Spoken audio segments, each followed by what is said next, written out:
ایک دائرہ کار ہے، اس کے مطابق لوگ چلتے ہیں. لیکن بدقسمتی سے ہمارے ہاں اس معاملے میں ایک لامحدود آزادی ملی ہوئی اس لامحدود آزادی ہمیشہ نقصان دہ ہوا کرتی ہے. اور جہاں تک فیک نیوز کا تعلق ہے تو یہ میں بتاتا چلوں کہ فیک نیوز کوئی نئی چیز نہیں ہے. یہ تو اگر ہم دیکھیں صدیوں سے یہ چیز آ رہی ہے، لیکن آج کل چونکہ پہلے وسائل کمزور تھے رسول و رسائل کے اور مواصلات کے، اب یہ ہوتا ہے کہ فیک نیوز، جھوٹی خبر، منفی پروپیگنڈا لمحوں میں پھیل جاتا ہے، بہت تیزی سے پھیل جاتا ہے اور بہت کچھ نقصان کر لیتا ہے. اگر ہم یہ کہیں عالم اسلام کی، اگر ہم بات کریں اسلامی تاریخ کی بات کریں، تو میں یہ ضرور آپ سے شیئر کرنا چاہوں گا کہ جب ہجرت حبشہ ہوئی اور مسلمانوں کو وہاں پہ پناہ ملی اور مسلمان بہت ظلم و ستم سہنے کے بعد وہاں تھوڑی سی آرام کی زندگی بسر کرنے لگے، تو وہاں پہ ایک منفی پروپیگنڈا ہوا، یا ہم یہ کہیں کہ فیک نیوز پھیلائے گی وہاں پہ. وہ کیا تھی؟ مشرکین مکہ کی طرف سے کہ جی مکہ میں مسلمانوں اور مشرکین کے درمیان یعنی قریش کے درمیان راضی نامہ ہو گیا، صلح ہو گیا ہے، لہٰذا آپ واپس جا سکتے ہیں. اس کو ہم اسلامی تاریخ کی پہلی فیک نیوز کہہ سکتے ہیں. اور اس کا نقصان یہ ہوا کہ کچھ بیچارے مصیبت کے مارے جب وہاں گئے تو پتہ چلا کہ خبر غلط تھی اور وہ وہاں پر پھر پھنس گئے. یہ فیک نیوز ہر دور میں ریاستیں بھی پھیلاتی رہیں، ان کے مخالفین بھی پھیلاتے رہے. اس کے کئی مقاصد ہوتے ہیں ان دنوں ایک اچھی کوشش یہ ہے کہ فیک نیوز کے حوالے سے، منفی پروپیگنڈے کے حوالے سے ریاستی سطح پر کچھ کوششیں ہو رہی ہیں. اور ہمارے خیال میں اب وقت آ گیا ہے کہ تمام لوگ، تمام سیاسی جماعتیں اس معاملے میں ایک ہی صف میں کھڑے ہو جائیں، جس کو آج کل ہم عام طور پہ کہتے ہیں نا کہ ایک ہی پیج پہ آ جائیں. حالانکہ اس کے لیے میں یہ ضرور کہوں گا کہ جملہ یہ ہونا چاہیے کہ ایک صف میں کھڑے ہو گئے، بجائے اس کے کہ ہم کہیں کہ ایک پیج پہ آ جائیں. چلیں، بہرحال تمام سیاسی جماعتوں کو اس معاملے پہ ایک مشترکہ متفقہ ضابط اخلاق، جس کو ہم کہہ سکتے ہیں، بنانا چاہیے. اس پہ میرے خیال میں کوئی کمپرومائز نہیں ہونا چاہیے. آج اگر مسلم لیگ نون کی حکومت ہے اور ہم یہ سمجھیں گے کہ جی نون لیگ والے یہ قوانین اس لیے لا رہے ہیں کہ ان کا بچاؤ ہوگا، تو کل کو حکومت کسی اور پارٹی کی ہوگی، صوبوں میں تو کسی اور پارٹیوں کی ہے ہی. تو اچھا یہ ہوگا کہ جو فیک نیوز کے حوالے سے ریاستی کوششیں ہیں ان کا ہاتھ بٹھایا جائے، کیونکہ جو ہم پشتو میں کہتے ہیں کہ رشتہ رازی رازی دروغ کلی اڑی ہوئی، یعنی جب جھوٹ پھیلتا ہے اتنی تیزی سے پھیلتا ہے کہ جب سچ آتا ہے تو بہت کچھ برباد ہو چکا ہوتا ہے. یعنی جس کو ہم کہتے ہیں نا کہ پلوں کے نیچے سے بہت سارا پانی بہہ چکا ہوتا ہے اور وقت ہاتھ سے نکل چکا ہوتا ہے. اگر ہم زیادہ دور نہیں جائیں گے، 1971 کی بات کریں، 1971 میں ہمیں سب سے زیادہ نقصان فیک نیوز نے پہنچایا کہ جب غیر ملکی ذرائع ابلاغ اور بھارتی ذرائع ابلاغ نے بیٹھ کے دنیا بھر کو فیک نیوز پھیلانی شروع کی اور پاک فوج کے مظالم کو بڑھا چڑھا کے پیش کیا گیا. کوئی واقعہ نہیں ہوا کرتا تھا اور کہتے تھے کہ واقعہ ہو گیا ہے. یعنی ان فیک نیوز کی وجہ سے، جو حقیقت میں ہم یہ کہیں کہ فیک نیوز کی وجہ سے پاکستان کو کافی نقصان اٹھانا پڑا تھا. تو فیک نیوز کے تو ہم ڈسے ہوئے لوگ ہیں، تو کم از کم اس معاملے میں تو ہمیں آج اگر کوئی سدھار کی وہ کوشش ہو رہی ہے تو میرے خیال میں اس کو ویلکم کرنا چاہیے. ہمارے ساتھ پروگرام میں بات کریں گے ہم سینئر صحافی تجزیہ کار ظاہر شاہ شیرازی کے ساتھ. ہمارے ساتھ مہمان ہوں گے انیس فاروقی صاحب، اور ہمارے ساتھ ابھی لائن پر ہیں خالد خان صاحب، صحافی و تجزیہ کار ہیں. السلام علیکم. وعلیکم السلام غیث صاحب. سر یہ ذرا بتائیے گا کہ پہلے ہم بات شروع کرتے ہیں ذرا منفی پروپیگنڈا یا فیک نیوز سے. فیک نیوز ظاہر ہے ہر دور میں یہ چیز چلتی رہی ہے، لیکن آپ کیا سمجھتے ہیں کہ سوشل میڈیا اور ڈیجیٹل میڈیا کے اس دور میں یہ فیک نیوز اور یہ منفی پروپیگنڈا کس قدر خطرناک ہو گیا ہے؟ اور اگر اس کے تدارک کے لیے اقدامات نہیں کیے گئے، یا ہم یہ کہہ سکتے ہیں کہ ایک ضابطۂ اخلاق مرتب نہ کیا گیا متفقہ، تو مستقبل میں کن مسائل کا سامنا کرنا پڑ سکتا ہے؟ غیاث صاحب، جہاں تک ڈیجیٹل میڈیا کے ذریعے افواہیں اور جھوٹی خبریں پھیلانے کی بات ہے، اداروں کی سربراہان کی تضحیک کی بات ہے اور ریاست پر حملوں کی بات ہے، تو اس پہ تو مزید بات کرنے کی ضرورت نہیں ہے. اب یہ جو ہے ایک ایشو نہیں رہا ہے بلکہ ایک فتنے کی شکل اختیار کر چکا ہے. اصل میں ہمیں فوکس کرنا ہوگا سالوشن پہ, لیکن اس طرف آنے سے پہلے میں عرض کرنا چاہ رہا تھا کہ آپ بھی جانتے ہیں اچھی طریقے سے جب شروع میں ہم جرنلزم میں آئے تو صرف ہمارے ہاں پرنٹ میڈیا ہوا کرتا تھا اور بالکل الیکٹرانک میڈیا میں ریاست کے اپنے ادارے ہوتے تھے, پاکستان ٹیلی ویژن اور ریڈیو پاکستان. جی جی تو اس زمانے کے اندر ہمارے اساتذہ ہوتے تھے, ایک اخلاقی تربیت ہوتی تھی اور ایک مرحلے سے ہمیں گزار کے پھر ہماری خبریں لی جاتی تھی اور لگائی جاتی تھی. بالکل. اب ڈیجیٹل میڈیا کی وجہ سے جس کو بھی فون اویلیبل ہے وہ خود ساختہ صحافی اور تجزیہ کار بن چکا ہے. ان کی عمر بھی بہت کم ہوتی ہے, ذہن بھی ان کے کچے ہوتے ہیں, معلومات کا بھی ان کو فقدان ہوتا ہے اور ان کی تربیت بھی نہیں ہوتی. اب اس میں کچھ لوگ تو موٹیویٹڈ ہوتے ہیں کہ کسی خاص لائن کو لے کے آگے بڑھتے ہیں, لیکن اس میں اکثریت ایسے لوگوں کی بھی ہے کہ جو کاپی پیسٹ پہ چلتے ہیں اور بغیر کسی تحقیق کے اور سمجھنے کی وہ خبروں کو آگے شیئر کرتے ہیں. تو ایک خطرناک صورتحال سی بن گئی ہے. اب جو بیکا آڈینس آیا ہے اس پہ بڑی لے دے ہوئی. میں ذاتی طور پر سختی کے حق میں تھا, لیکن اس کے رزلٹ بھی اس طرح نہیں آ رہے ہیں. میں یہ دیکھ رہا ہوں کہ بہت کم اس طرح کے جو لوگ ہیں وہ گرفت میں آئے ہیں. ایک انسانی غلطی کی وجہ سے تو لوگ پکڑ میں آ گئے ہیں اور اس کا غلط استعمال بھی شروع ہوا ہے. یعنی ریاست مخالف قوتوں کی بجائے عام لوگ جو ہے نا وہ اپنی دشمنیاں نبھا رہے ہیں. ہاں یہ بات آپ کی ٹھیک ہے, بالکل. جی تو اس کا ایک سالوشن ہے غیاث صاحب میرے ذہن میں جو بڑا آسان بھی ہے اور ہماری اوپر کوئی اخلاقی قانونی یا بین الاقوامی دباؤ بھی نہیں آئے گا. دیکھیے آپ پاکستانی ہیں, آپ کا بچہ پاکستانی ہے, لیکن جب وہ 18 سال کی عمر کو پہنچتا ہے تو اسے شناختی کارڈ اور ڈرائیونگ لائسنس اور اگر اسلحے کے لائسنس ہے وہ ایشو ہو جاتے ہیں.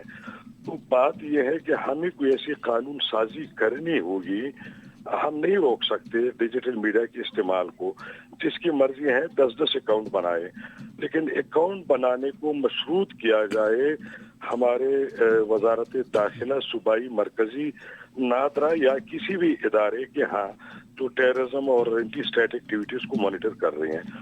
تو اس میں صاحب میں اپنا پوائنٹ ایسے بیان کرنا چاہوں گا کہ اگر میں ڈیجیٹل میڈیا فیس بک پہ یا ٹویٹر پہ ایکس پہ جا رہا ہوں اور میں اپنا اکاؤنٹ رجسٹرڈ کر رہا ہوں تو مجھے سب سے پہلے باقاعدہ ایک اجازت لینی چاہیے ریاست سے, اور ریاست مجھے دے کے, میری تعلیم کو دے کے, میرے تجربے کو دے کے اور کچھ سورن گارنٹیز قسم کی چیزیں ہوں اور تب جا کے مجھے اجازت ہو اور میں وہاں پہ چلا جاؤں. تو بغیر اجازت کے جو بھی لوگ استعمال کر رہے ہیں ان کے خلاف کریک ڈاؤن ہونا چاہیے, اور جو لوگ اجازت طلب کرتے ہیں تو ظاہر ہے کہ ان کی پھر ایک جو ہے ایک پروسیجر کے تحت وہ کام کریں گے.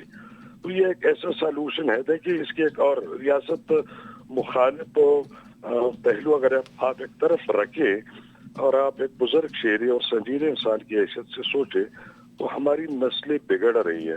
ہم بہت زیادہ اخلاقی طور پر, سماجی طور پر, نفسیاتی طور پر دیوالیہ ہو گئے ہیں, برباد ہو رہے ہیں. اب دیکھیے جوا اسلام میں بھی حرام ہے اور قانون کے مطابق بھی, لیکن آن لائن کسینو چل رہے ہیں. اب دور دراز دیہات میں تو کلیانوں میں بچوں کے ہاتھ میں یہ موبائلیں پہنچ چکے ہیں. تو اگر وہ غلط ویڈیوز ہیں, اگر وہ جوا ہے, اگر وہ دوسری تیسری چیزیں ہیں, اور پھر اسی ڈیجیٹل میڈیا کے ذریعے بین الاقوامی سطح کے اوپر جو ہے منشیات, خطرناک منشیات اور ڈرگس کا کام ہو رہا ہے. یعنی یہاں پہ لوگ بیٹھ کے پشاور چرسدہ میں بیٹھ کے وہ سعودی اور مڈل ایسٹ اور مختلف ڈیسٹینیشن میں کلائنٹس کو, گاہکوں کو نشہ اور مواد فراہم کر رہے ہیں. تو آپ اپنی سرحد کو بھلے کتنی بھی محفوظ کریں, اکانومی کو کتنا بھی ڈیولپ کریں, جب آپ کے 25 کروڑ لوگ سوشل میڈیا کو اور اس ٹیکنالوجی کو یوز کر رہے ہیں اور ان کے لیے کوئی قانون نہیں ہے, جس کی مرضی ہو جتنے اکاؤنٹ بنائے, اس کو روکنا ہوگا. تو اگر ہم اس کو مشروط کریں, آپ پاکستانی ہیں, آپ اسلحہ لائسنس لے سکتے ہیں, لیکن ایک پروسیجر سے گزرنا پڑے گا. آپ بغیر